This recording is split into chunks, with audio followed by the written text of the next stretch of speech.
ดแล้วก็ยังบ่พอสิรังไว้อยากถามความในใจของอายอีหลีเฮาบ่ฮักกันตอนใดก่อนที่อายมีคนอื่นเจ็บปวดกายสิฟื้นน้องสิยืนฟังคำอธิบายเฮาบ่ฮักกันแล้วบ่อายบ่อยากไปต่อถึงจุดอิ่มแล้วหัวใจนึกว่าเฮาย่างกันมาตั้งไกล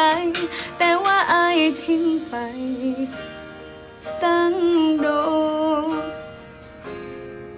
เฮาย่างนำกันมาไกล